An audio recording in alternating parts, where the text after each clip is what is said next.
J-Dub, how we doing? I'm good. You're gonna have to talk into the microphone though. Oh, It's not that good. It's not that good. no, yeah, I'm good though. Tired. Tired? Yeah. Do you guys? We talked about this earlier with you in the season. Like a win last night. You're in New York City. You get a big win.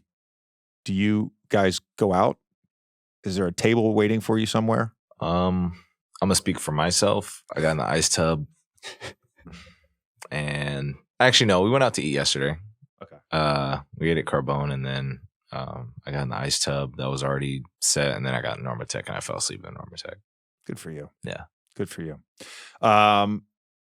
Have you paid attention at all to the Mind the Game podcast that we're doing? A little bit, yeah. Okay. Yeah. So you know that like it's a little more granular, Mhm. a little more X and O stuff. Yeah, it's fun to watch. Though. Yeah. So I wanted to ask you specifically about ghost screens Okay. because you guys run a ton of them, specifically really for you and Shai. You get it a lot, basically at the top, right? In essentially what looks like a high pick and roll, and then it's the same size ghost screen. Can you explain to the audience just what makes that such a difficult thing to guard? I think the biggest thing with guarding screens, first off, is like there's got to be like some kind of like contact. Like if you're guarding the screen, there's had to be some type of contact, which makes it easier to switch them. So, or just be in your regular coverage. You can be in a drop, blitz, kind of doesn't matter, but there's got to be some kind of contact. And with ghost screens, especially when we have like a shooter in it or a high gravity guy, somebody that usually probably like Shai or like even Chet, like somebody just high gravity that can shoot or play off the catch. Anytime there's no contact and kind of just run out, it puts a lot of pressure on. Usually it's guard to guard and you try and switch those. So it usually puts a lot of pressure on good communication to happen, which doesn't always happen in the NBA. And then just kind of like staying with like preset rules that you already have defensively. So when there's no contact, there's no screen, it's kind of hard to really like stay in front of whoever you're guarding and then kind of being able to get out to a shooter. So it puts the defense in like a pretty tough position. Just to clarify here, because this is what I like doing now. I like explaining things so that it doesn't sound like we're talking about quantum physics. Mm-hmm. And you actually used a physics word there, high gravity. Oh, yeah. So when you talk about gravity just means a player who essentially attracts defense. So gravity is a grounding principle, and a high gravity player essentially grounds the defense. The defense has to honor him. The defense has to have awareness on him. That's high gravity. That's right. Did I explain that right? Perfect. Yeah. Okay. And I watched like a 15-minute edit this morning of you because I'm calling your game on Wednesday, and so I'm prepping for that. And I think what's interesting about the way you guys operate these screens is there is the slip, there is the butt touch and the slip. There's also the Verjao that you guys use. It's all like, this is what I would say, if there was a way to summarize a ghost screen, it's literally just to create confusion. That's all it is. It's just to create confusion. And sometimes that confusion leads to you turning the corner and putting pressure on the rim. Sometimes that confusion leads to 2 on the ball. All of a sudden, Isaiah Joe gets an open 3, or Chet gets an open 3. Maybe you get a team into rotation because of that. Yeah, usually somebody's late it's just, you can just kind of put anybody at the thing. And then I think the good thing with us too is we set a lot of different ones in the game. So when the ghost screen does happen, it's not like we've been running it all game. It's, we've set it on the right side 3 times in a row. And then the next one we might change. And then, so we kind of leave it up to the person screening. But it's usually just kind of get some type of advantage and then kind of play from there. How would you defend it? Well, that's a great question. You brought up the contact, and I think you were referring to the screener's defender having contact on him, correct? Yeah.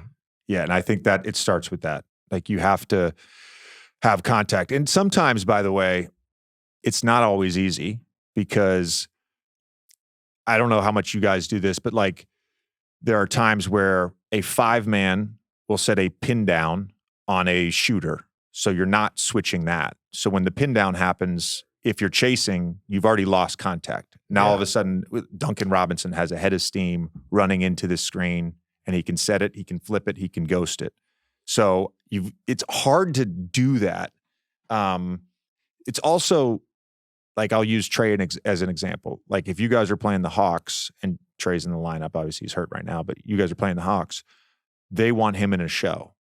And sometimes if you have already lost separation, like you've already created separation, you've lost contact, he's not going to be able to show, which then either forces 2 on the ball or it forces a switch, and then eventually that creates 2 on the ball. So there's not necessarily a good answer outside of you have to maintain contact, and then whatever you're trying to do, whether it is a show or whether it is a switch, that's ultimately what it is. Yeah, I feel like it's guessing too, because it's like it's not just like we're not the only team that like goes screen, so it's like we get put in predicaments too, where it's just kind of like some of it, like you just kind of got to guess on guys like tendencies, and it's like, all right, well, if he wants to go, he likes going left a lot, he's probably gonna go left on this ghost screen because they assume we're gonna be late. So it's like stuff like that, but it's like I feel like it's just more like really educated guessing on like what's going to happen. There are times too, Tommy, it's a really good question. There are times too, like when I played, like probably my last 4 years was really when teams started doing this more and more.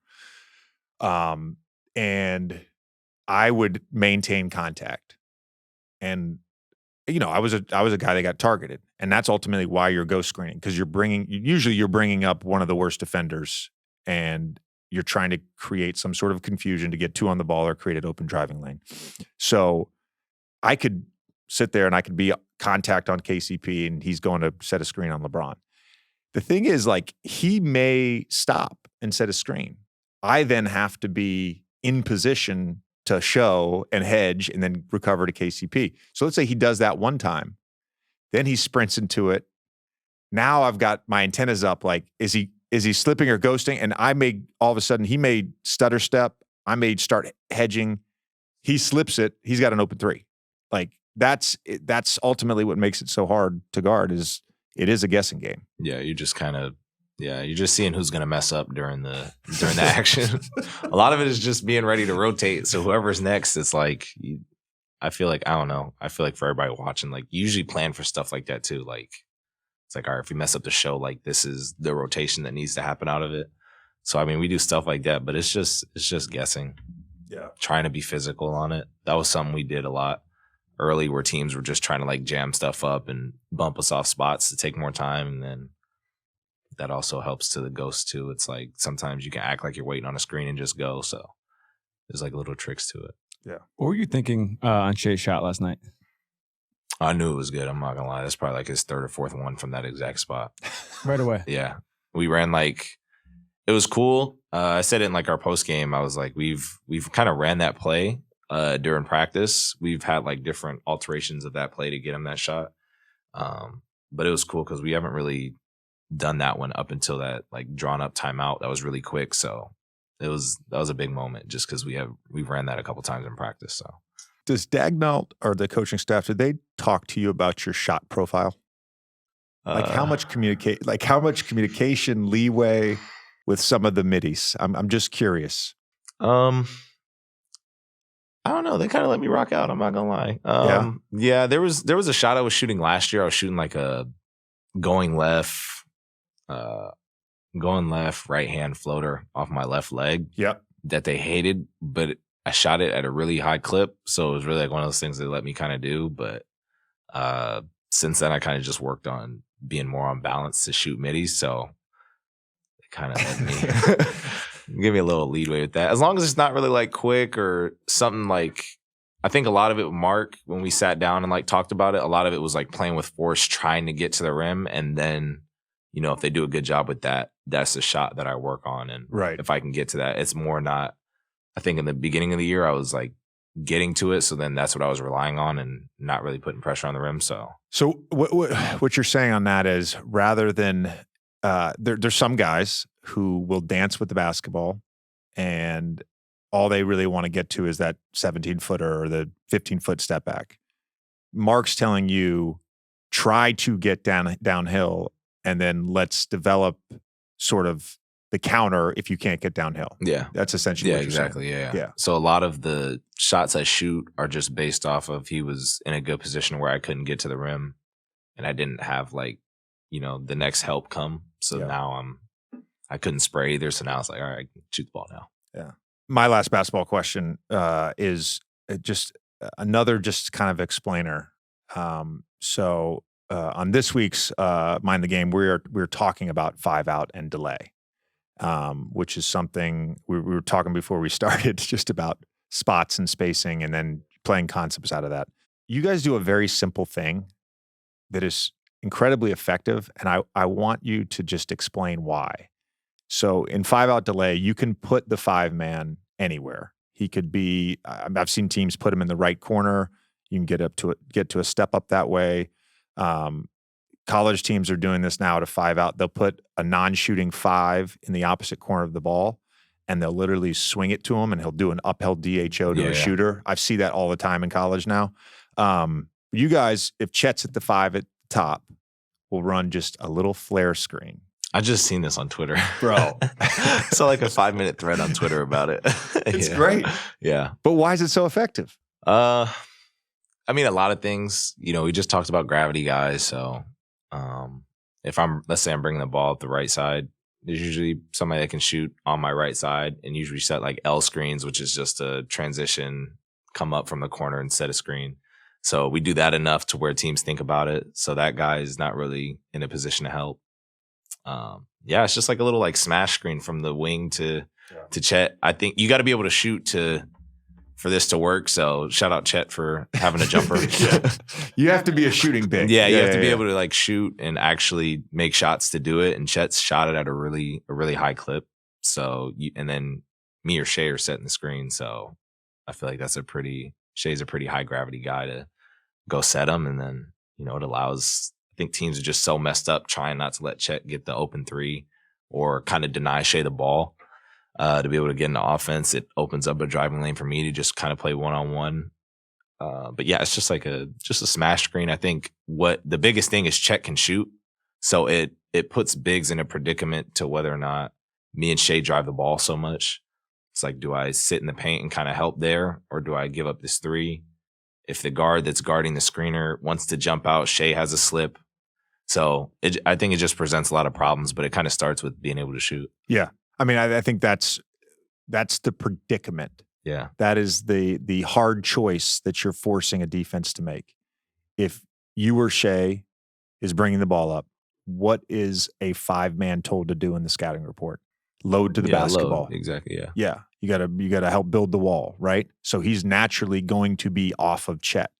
Then when the screen happens, and in watching clips, like this is what happens a lot of times. If the pass is made to Chet, what then happens? There's an overreaction because of the threat of his shot, which then creates another drive. Now all of a sudden you're in rotation. I mean, it's a simple thing, but it's essentially, and I'll give Dagnall some more praise here. I know we did last week as well, but it's essentially using your personnel's best assets against the defense, right? It's taking advantage of this particular skill sets that each guy has. Yeah. And then I think too is like a lot of it is like it just kind of generates like flow of offense too. Like we already are kind of in action, so if Chet doesn't have a shot, there's somebody else over there that he can turn the ball with. I mean, we've done a bunch of different stuff out of it. Shai will turn back around and screen. Yeah, it's just a good thing to kind of get Chet involved in the offense. We try and do it out of fast breaks too a lot. There's a lot of scrambling and confusion going on with that. And usually teams may not be paying attention to, me dribbling the ball up. So then it's kind of like I'm one-on-one with whoever I'm guarding. Sometimes I can go play action with the guy on the same side as mine and might get a roll. And because they're so worried about what's going on with the smash screen that, there's no low man, or you guys were saying 2-9 on the thing. The pocket passes open. Yeah. You've occupied the weak side defense. Yeah, so the weak side isn't really paying attention. So then if you run 2-man, like a step on the up or opposite chase side, action. there's no 2-9. Yeah, exactly. I was going to, before we get to the draft, it's April 1st. You guys are first in the West, one of the youngest teams in the league. What do you appreciate the most about this experience right now? Because it's definitely special. What's happening is definitely, does not happen every year. I think just how close we got as a team. It's been a really fun locker room. I think winning makes it fun, obviously, but I think just we've gotten really close as a team. I think a lot of the successful teams in the NBA are close. So it really has nothing to do with like actual basketball. I think it's just more like we've like really had a fun experience. We've had fun in like different cities, kind of going out and just hanging out as a team. So I think that's been a really cool aspect of it. And NBA Twitter has to look forward to all of the post game interviews from the Yeah, local like stuff like that. broadcast. Yeah, that's fun. Yeah, It's yeah. the local